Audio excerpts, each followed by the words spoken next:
Voy a hablar sobre el papel del agua en la resistencia bacteriana a los antibióticos, algunos hallazgos en Latinoamérica. Bueno, actualmente es bien reconocido el papel que tiene el agua en la resistencia antimicrobiana, debido a que es el principal receptor de bacterias resistentes, genes de resistencia y de antibióticos provenientes de las actividades humanas, como las aguas residuales, hospitalarias, la agricultura, la ganadería y la acuicultura. En ese contexto de una sola salud que nos explicaba ahora José Luis, el agua favorece, pues tiene un papel relevante como propagador o vector de esa resistencia antimicrobiana en esas tres dimensiones, en lo humano, en lo animal y en el ambiente. Es importante estudiar el problema de la resistencia antimicrobiana desde diferentes latitudes, dado que diferentes factores, como también nos señalaba José Luis, influyen directamente en esa evolución y en esa persistencia de la resistencia antimicrobiana.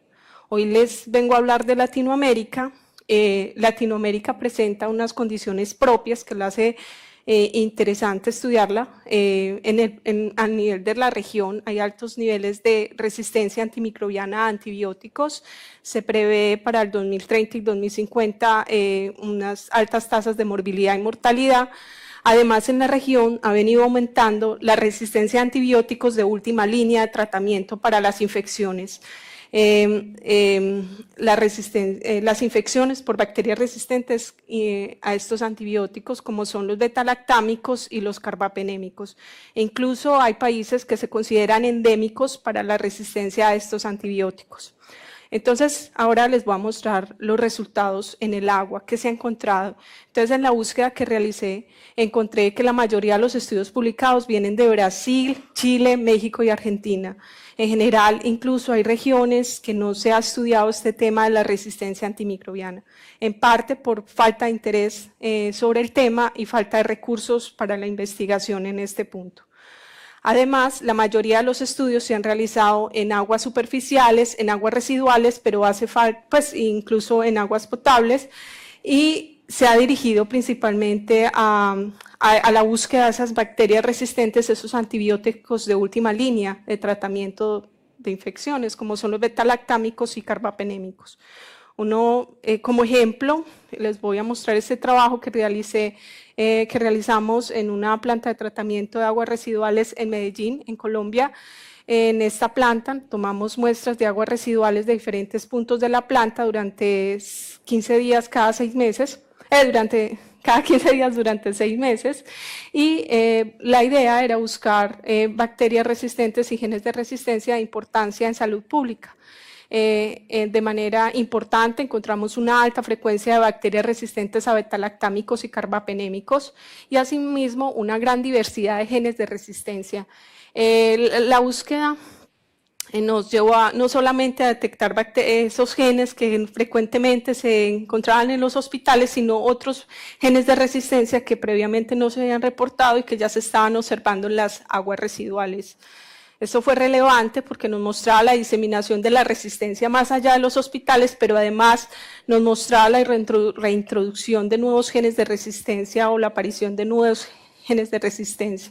Esto evidencia o nos muestra la importancia del estudio de las aguas residuales para la vigilancia basada en esas aguas residuales en países endémicos.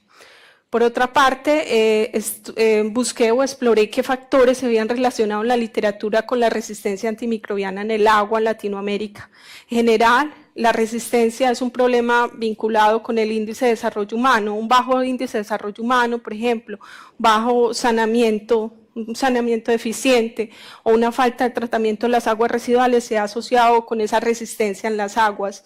En la región, por ejemplo, solamente el 60% de las personas tienen acceso a acueducto y solamente se trata del 30% de las aguas residuales, lo que quiere decir que se está contaminando el ambiente con estos contaminantes y el riesgo que puede tener las poblaciones de tener contacto con estos como antibióticos, bacterias resistentes y genes de resistencia. Además, en la región hay poco control de uso de antibióticos, incluso no está regulado en algunos países. Como conclusión, todavía hay unos vacíos geográficos sobre el problema de la resistencia antimicrobiana en aguas en Latinoamérica. Además, no se han tratado algunos temas, por ejemplo, en la región hay alto